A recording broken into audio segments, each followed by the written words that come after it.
তেজ দ্রুত নিশার উপর থেকে চোখ নামিয়ে ফেললেও ওর মনের ভিতর সাজানো হিসাব নিকাশের রূপ একটুও বদলালো না। একটু পরেই তেজ ওর ঠোঁটের কোণে পূর্বের ন্যায় বক্র হাসির রেখা স্পষ্ট ফুটালো।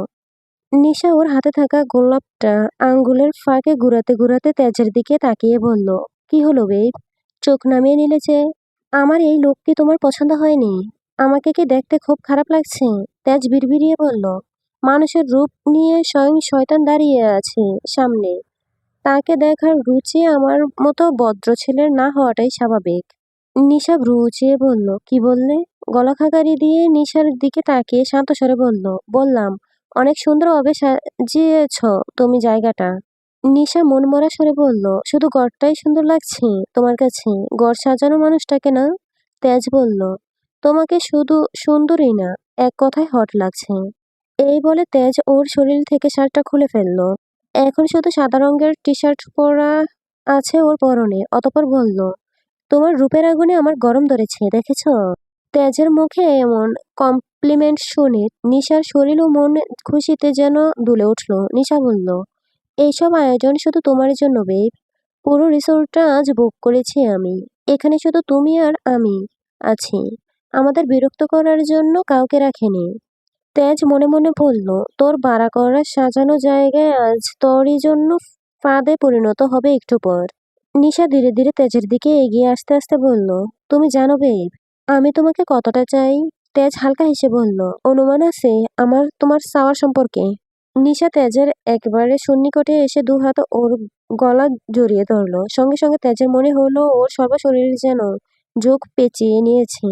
এক্ষুনি সেই যোগকে নিজের থেকে না সরালে সে ওর সব রক্ত শুষে খেয়ে ফেলবে। নিশা তেজের বুকের উপর ওর নিজের শরীরের ভার ছেড়ে দিয়ে এক প্রকার ঝুলে থাকার মতো হয়ে পড়ল। আজ যেহেতু আমাদের ডিস্টার্ব করার মতো এখানে কেউ নেই, সেহেতু এই সুন্দর সময়টাকে কোনো অপ্রয়োজনীয় কথা বা কাজ করে নষ্ট করতে চাই না আমি। এই বলে নিশা একবার চোখ টিপ দিল তেজকে। অতঃপর বলল, তাই চলো শুরু করি। তেজের চোখের আকৃতি কিঞ্চিত বড় হয়ে গেল নিশার এই হলো কাজেও কথায়। তেজ বলল, কি শুরু করবে? নিশা হেসে বলল, বুঝেও অবুঝ সাজছ আমার সামনে? ঠিক আছে, আজ না হয় কাঠখড় সব আমিই পুরাই। এই বলে নিশা ওর চোখ বন্ধ করে ঠোঁটজোড়া চুমুর স্টাইলে বাজ করে তেজের দিকে মুখ এগিয়ে আনলে তেজ মুখ কুঁচকে নিয়ে নিশাকে ঘুরিয়ে ধাক্কা মেরে বিছানার ওপর ফেলে দিল। তেজের আকস্মিক এমন কাজে নিশা শুরুতে অবাক হলেও পর মুহূর্তেই মুড ঠিকঠাক রেখে এক কাঁধ হয়ে শুয়ে তেজের দিকে তাকিয়ে বলল, ধীরগতিতে শুরু করতে চাইলাম, তা পছন্দ হলো না, তাই সরাসরি বিছানায় ফেললে তুমি আমায় বেব। নিশার এমন বেহায়াপনার চরম পর্যায়ে যাওয়ার অবস্থা দেখে তেজের ভিতরে বিরক্তিরা যেন আকাশ ছুঁয়ে নিল। তবুও তেজ নিজেকে সংযত রেখে বক্র হেসে বলল, ঠিক ধরেছ, তোমার ইচ্ছে পূরণ করার জন্য আর তর সইছে না আমার। তাহলে এসো আমার কাছে তেজ। তেজ ধীরে ধীরে এগিয়ে যাচ্ছে নিশার দিকে। তেজের তীক্ষ্ণ দৃষ্টি ও ঠোঁটে লেগে থাকা বক্র হাসির আড়ালে সাজিয়ে রাখা ওর পরিকল্পনা সম্পর্কে নিশার কোনো আন্দাজ পর্যন্ত নেই।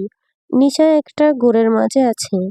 এত কিছুর পর নিশা ওর কাঙ্ক্ষিত মানুষটিকে নিজের করে পাবে সে ভেবেই ওর ভিতরে অন্যরকম ঘোর কাজ করছে। তেজ বিছানার পাশে এসে বসে নরম স্বরে বলল, একটা গেম খেলবো? নিশা হেসে বলল, গেম? রোমান্টিক গেম নাকি? হুম, তবে এই গেমে আমি নাম দিয়েছি ট্রাস্ট গেম। নিশা বুঝতে না পেরে বলল, মানে? তেজ বিছানার পাশে রাখা সিল্কের রিবনগুলো হাতে তুলে নিয়ে বলল, এই গেমে তুমি চোখ বন্ধ করে আমাকে ট্রাস্ট করবে। আমি তোমাকে বেঁধে ফেলবো আমার রোমান্টিক কায়দায়। নড়াচড়া করা যাবে না, শুধু অনুভব করবে আমার প্রতিটি ছোঁয়া। নিশা খানিক লজ্জায় ডুব দিল তেজের কথা শুনে। অতঃপর বলল, উফ তেজ, আমার আজকের দিনটা তুমি এত সুন্দর ও কাল্পনিক করে তুলবে আমি ভাবতেও পারিনি। চোখ বন্ধ করো। আর কোনরূপ চিন্তাভাবনা না করে নিশা ওর চোখ বন্ধ করল। তেজের ঠোঁটে এবার শিকারকে ফাঁদে ফেলার মতো হাসি ফুটে উঠল। তেজ তেজ সচেতনতা অবলম্বন করে নরম স্বরে নিশার সাথে কথা বলতে বলতে প্রথম নিশার দুহাত বিছানার দুপাশে সিল্ক রিবন দিয়ে বেঁধে ফেলল। নিশা ওর হাতে টান ও হালকা ব্যথা অনুভব করতে পেরে চোখ বুজা অবস্থাতেই বলল, তেজ, এত টাইট ভাবে বাঁধছ কেন? আমার ব্যথা লাগছে। তেজ বলল, আমায় ট্রাস্ট করো তো? নিশা মাথা উপর নিচ করে হ্যাঁ সূচক জবাব দিল। তেজ বলল, তাহলে কোনো কথা বলো না, নড়াচড়াও করো না। নিশা আর কোনো অভিযোগ পেশ করল না তেজের নিকটে। এরপর তেজ ধীরে ধীরে নিশার দু হাত পা বিছানার দুপাশে দুই কোণায় বেঁধে ফেলল। এবার নিশা পুরোপুরি আটকে পড়ল তেজের পাতানো ফাঁদে। নিশা বলল, ও মাই গড তেজ, আমি তো একদম মুভ করতেই পারছি না। তেজ বলল, এটাই তো গেমের আসল মজা। তেজ এবার নিশার চোখ বেঁধে দিল। নিশা বলল, উফ তেজ, তোমার রোমান্টিকতার ধাপগুলো আমার মধ্যকার আগ্রহের মাত্রা তরতরিয়ে বাড়িয়ে দিচ্ছে। তেজ এবার বিছানা থেকে উঠে দাঁড়িয়ে ওর পকেট থেকে ফোন বের করে এক লাইনের মেসেজ পাঠালো কাউকে। মেসেজ সেন্ড হওয়ার মিনিটের কম সময়ের মধ্যে ওদের রুমের দরজা খোলার ক্ষীণ শব্দ হলো। তেজ দরজার দিকে তাকাতেই নির্ঝর ভিতরে প্রবেশ করলো। নির্ঝরের হাতে একটা মাঝারি সাইজের প্লাস্টিকের বক্স ধরে আছে। নিশার চোখ বাঁধা থাকার অবস্থায় ও কিছু দেখতে পারছে না ঠিকই, কিন্তু শব্দ অনুসরণ করে বলল, বেব, ঘরে কি অন্য কেউ আসলো নাকি? তেজ ঠান্ডা গলায় বলল, হুম, এত সময় তুমি আমায় একের পর এক সারপ্রাইজ দিয়েছ, তাই এবার আমার সারপ্রাইজ দেওয়ার পালা। নির্ঝর ঠোঁট চেপে ওর হাসি আটকানোর চেষ্টা করতে লাগলো। তেজের দিকে খানিক হেলে ফিসফিসিয়ে বলল, বাই, 50 আনতে বলেছিলে, কিন্তু আমি আমার তরফ থেকে আরো 50 এক্সট্রা এনেছি। তেজ ভ্রু তুলে নির্ঝরের দিকে তাকিয়ে বলল, বাহ, এই না হলে আমার ভাই। নিশা ওর কৌতূহলী ভাব ধরে না রাখতে পেরে বলল, তেজ শোনো না, আমার চোখের বাঁধনটা খুলে দাও এবার, নয়তো আমি তোমার সারপ্রাইজটা দেখবো কিভাবে। তেজ বলল, দিচ্ছি দিচ্ছি। এই বলেই তেজ নির্ঝরের হাত থেকে একটা বক্স নিয়ে নিশার পাশে গিয়ে দাঁড়ালো। অতঃপর বক্সটা হালকা খুলে ভিতর থেকে কয়েকটা নিশার পায়ের ওপর দিতেই নিশা সুরসুরির মতো অনুভব কাজ করতে শুরু করলো। নিশা একটু নড়াচড়া করার চেষ্টা করতে করতে বলল, কি করছো তেজ তুমি? আমার পায়ের ওপর কেমন যেন লাগছে, সুরসুরি অনুভব হচ্ছে, কি করছো? তেজ কিছু না বলে আরো কিছু ছাড়লো নিশার উপর। এবার সুরসুরির এই অনুভূতি আরো গাঢ় হলো। হাত পায়ের বাঁধনগুলো শক্তপোক্ত হওয়ার কারণে ঠিকভাবে নড়তে পারছে না নিশা। তাই এবার কিছুটা বিরক্তিও কাজ করছে নিশার এই অনুভূতি নিয়ে। নিশা বলল, তেজ, কি হলো? কথা বলছো না কেন? কি দিয়েছো তুমি আমার শরীরের উপরে? আমার এমন অদ্ভুত অনুভূতি হচ্ছে কেন? প্লিজ আমার চোখের বাঁধনটা খুলে দাও, আমি দেখতে চাই। তেজ বলল, দেখতে চাও? হ্যাঁ, খুলে দাও। তেজ নির্ঝরের দিকে তাকিয়ে ইশারা করলো। নির্ঝর এগিয়ে নিশার নির্ঝর এগিয়ে এসে নিশার চোখের বাঁধনটা খুলে দিল। নিশা নির্ঝরকে দেখে মাত্র বলল, তুমি তুমি এখানে কি করছো? নির্ঝর হেসে বলল, আমার চেহারা দেখে এতটা মজা পাবে না তুমি, যতটা মজা নিজের শরীরের অবস্থা দেখে পাবে। এটা শুধু চোখ দিয়ে দেখার বিষয় না, এটা অন্তর দিয়ে অনুভব করার বিষয়, বুঝলে পাগলি? নিশার রাগী স্বরে বলল, হোয়াট রাবিশ। নির্ঝর ওর চোখ দিয়ে নিশাকে ইশারা করলো নিজেকে দেখার জন্য। নিশা তৎক্ষণাৎ নিজের দিকে তাকাতেই দেখলো একটা বড় সাইজের তেলাপোকা ওর গালের কাছে চলে এসেছে। কেমন নিজের মাথার কাছের পাতলা লম্বা শিং দুটো নাড়াচ্ছে তেলাপোকাটি। নিশা যেন কয়েক সেকেন্ডের জন্য কোনো অনুভূতি প্রকাশ করার বাসায় হারিয়ে ফেলেছে। পরপরই নিশার হুঁশ ফিরলে সে আ বলে চিল্লিয়ে উঠল। নির্ঝর তৎক্ষণাৎ তার এক কান ডাকলো এক হাত দ্বারা, অন্য হাতে রাখলো তেজের কানের উপর। নিশা ছোটার চেষ্টা করে বলল, তেজ, এইসব কি? প্লিজ সরাও একে, আমার তেলাপোকায় বড্ড ভয় হয়। আ তেজ বেব, প্লিজ প্লিজ প্লিজ, এমন মজা করো না। তেজ বক্র হাসি হেসে বলল, আমার রোমান্টিক অত্যাচারের এটা শেষ ধাপ, যা এখন আমি তোমার উপর প্রয়োগ করব। নিশা বলল, আগে আমার উপর থেকে এই তেলাপোকা সরাও তুমি। আ কেমন কিলবিল করছে। তেজ, দেখো আমার মুখের কাছে চলে এসেছে। আ আমি আর পারছি না নিতে, সরাও। তেজ আবার নির্ঝরকে বলল, বেশি চিল্লাচ্ছে মাতারি, মজা নেই আ রাহা হে, স্প্রেটা করে দে। নিশা বলল, এ, স্প্রে? কিসের স্প্রে করবে আমার উপর তেজ? নির্ঝর ওর পকেট থেকে স্প্রের বোতলটা বের করতেই তেজ আর নির্ঝর ওদের নাক মুখ রুমাল দিয়ে ডেকে নিল। নির্ঝর নিশার মুখের উপর স্প্রেটা করে দিল। নিশা চোখ মুখ কুঁচকে নিল সঙ্গে সঙ্গে। কয়েক সেকেন্ড পর তেজ আর নির্ঝর ওদের মুখের উপর থেকে রুমালটা সরালো। নিশা অদ্ভুতভাবে হাসতে শুরু করলো। হাসির মাত্রা শুরুতে ধীরগতির ছিল, কিন্তু সময়ের সাথে তা পাল্লা দিয়ে বাড়ছে। নিশা জোরে জোরে হাসছে। নির্ঝর ওর হাসির নিয়ন্ত্রণ করতে পারল না এবার। সেও সমান তালে হেসে উঠল। নিশা হাসতে হাসতে বলল, এ আমার সাথে কি করছো তুমি তেজ? আমার হাসি থামছে না কেন? আমি তো হাসতে চাইছি না। আমার হাসি বের হচ্ছে কেন তবুও? তেজ বলল, লাফিং গ্যাস তার খেলা শুরু করে দিয়েছে। নিশা হাসতে হাসতেই বলল, হোয়াট? লাফিং গ্যাস মানে? একটু আগে তোমরা আমার সাথে লাফিং গ্যাস প্রয়োগ করেছ। ফাজলামো করছো আমার সাথে? আমাকে কি জোকার মনে হচ্ছে তোমাদের? নির্জন হাসতে হাসতে বলল, জোকার না, জোকারনি লাগছে। নিশার মুখ রাগে দুঃখে লাল হয়ে এসেছে, কিন্তু ওর হাসি থামছে না। নিশা এবার পারে না তো কেঁদেই ফেলবে। তেজ এবার ওর হাতের উপর বক্সের পুরো মুখ খুলে দিয়ে সব তেলাপোকা নিশার উপর শরীরের উপর ঢেলে দিল। নিশা হাসতে হাসতে চিৎকার করছে, কিন্তু ওর এই চিৎকারের শব্দ কারোর বোঝার শক্তি নেই। ও নিজেকে বাঁচানোর জন্য চিৎকার করছে। যেই শুনবে সেই মনে করবে নিশা মজা পাচ্ছে কোনো বিষয় নিয়ে, তাই হাসছে ওভাবে।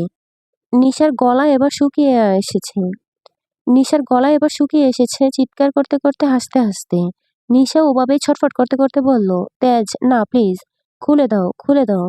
তেজ প্লিজ, আমি মরে যাব নয়তো। আ ওরা আমার টপস স্কার্টের ভিতরে চলে গেছে। আ বিছানার সাথে বাঁধা থাকায় নিশা কেবল মুচড়ামুচড়ি করছে আর চিৎকার করছে। তেজ নিশার দিকে একটু ঝুঁকে এসে ওর চোয়াল শক্ত করে চেপে ধরে বলল, আমাকে ফাঁসাতে চেয়েছিলি, কিভাবে মনে আছে? নিশা হাসতে হাসতে বলল, আ আমি আমি ভুল করেছি তেজ, প্লিজ সরাও ওদের। তেজ নিশার চোয়াল ছেড়ে দিয়ে বলল, একবার না, দুইবার না, বারবার এই চেষ্টা চালিয়েছিস তুই। একটা তেলাপোকা নিশার নাকের নিচে ঠোঁটের ওপর এসে বসেছে। নিশা এবার পারছে না মুখ খুলতে, চিৎকার করতে। ভয় করছে মুখ খুললে যদি মুখের ভিতরে ঢুকে যায় তেলাপোকাটা।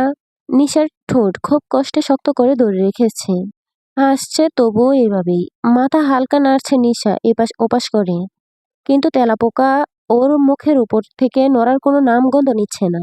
নিশার মনে হচ্ছে ওর শরীরেরও অন্তর্ভাগে যে তেলাপোকাগুলো ইতিমধ্যে প্রবেশ করেছে তারা কামড়াতে শুরু করেছে। কামড়ের সেই অনুভূতি নিশা ভালোভাবে ফিল করতে পারছে। তেজ বলল, মজা লাগছে না? আমার আদর খেতে খুব মত্ত হয়ে উঠেছিলে তো। এখন তেলাপোকার আদর কেমন লাগছে? নিশার মুখের ওপর থেকে তেলাপোকাটা নেমে যেতেই সে এবার আরো জোরে জোরে হাসতে শুরু করলো। এমনভাবে হাসছে মনে হচ্ছে নিশা চাইছে হাউমাউ করে কাঁদতে। একেবারে হাত পা ছেড়ে দিয়ে নিশা বলল, তেজ প্লিজ, মুক্তি দাও আমায় এই অসহনীয় যন্ত্রণা থেকে। আমি আর করব না তোমার সাথে উল্টাপাল্টা কিছু। প্লিজ খুলে দাও আমায়, আমি শপথ করছি। তেজ দাঁতে দাঁত চেপে বলল, তোর জন্য আমার পিতৃতুল্য বড় ভাইয়ের নজরে আমি কত ছোট হয়েছিলাম জানিস? কত কষ্ট পেয়েছিল সে জানিস? আমাকে মৃত বলেছে। আমার মতো ভাই তার আর না থাকাই ভালো এমনও বলেছিল। তখন আমার বুকের ভিতর কত যন্ত্রণা হয়েছিল জানিস তুই? শেষ দুটো শব্দ তেজ অনেকটা জোরেই উচ্চারণ করলো। পুরো রুমের দেয়ালের সাথে বাড়ি খেয়ে তা যেন আরো প্রখর শোনালো। নিশা কেঁপে উঠল মনে হয়। নিশা মুচড়ামুচড়ি করার চেষ্টা করে বলল, আমি মাফ চাচ্ছি তোমার কাছে তেজ। আমায় মুক্তি দাও তুমি। দোহাই লাগে তেজ। তেজ নির্ঝরকে বলল, ওর মুখে কাপড় গুজে দে। ওর চিৎকারে আমার কান জ্বালাপালা হয়ে গেল মনে হচ্ছে। নির্ঝর তাই করল। নিশা এবার মুখ থেকে কেবল ওম ওম শব্দ বের হচ্ছে। তেজ পাশেই থাকা ইজি চেয়ারে বসে পড়ল। সারা মেঝের ওপর আনাচে কানাচে তেলাপোকারা ছড়িয়ে ছিটিয়ে আছে। নিশার শরীরের ওপর আছে বেশ অনেকগুলোই। নিশা এবার ক্লান্ত হয়ে সেন্সলেস হয়ে গেল। নির্ঝর বলল, তেজ ভাই, এ তো সেন্সলেস হয়ে গিয়েছে। তেজ ওভাবে থেকেই বলল, ওয়াশরুম থেকে বদনাটা ভরে পানি আন। ওই বদনার পানি সব ছুঁড়ে মার ওর চোখে মুখে। ওই পানিরই যোগ্য এই শালী। নির্ঝর তৎক্ষণাৎ ওয়াশরুম থেকে বদনা ভরে পানি এনে সবটা পানি নিশার মুখের উপর ঢেলে দিল। পরপরই নিশার সেন্স ফিরে এলো। কাপড়ের মতো নিঃশ্বাস ফেলতে শুরু করলো নিশা। তেজ বলল, কি রে, আমার পশ্চাৎদেশ পরিষ্কার করার পানি যেই পাত্রে রাখি সেই পাত্রের পানি পান করে ফিলিংস কেমন কাজ করছে তোর? নিশার উপর থেকে এখন লাফিং গ্যাসের করা স্প্রের রিয়াকশনটা কেটে গিয়েছে। নিশা এখনো করছে। মুখে গুজে রাখা কাপড়টা ভিজে চিপচিপে হয়ে গিয়েছে। মূলত তা দিয়ে এখনো কিছু পানি পড়ছে নিশার মুখের ভিতরে। নিশা তা না পারছে গিলতে আর তা না পারছে উপড়ে ফেলতে। তেজ এবার নির্ঝরকে নিশার মুখ থেকে গুজে রাখা কাপড়টা সরাতে বললে নির্ঝর তা সরালো। নিশার মনে হলো ভিতর থেকে সবকিছু উল্টে এবার বেরিয়ে আসবে, কিন্তু বের হলো না কিছুই। পাশে শুধু অল্প থুতু ফেলল সে।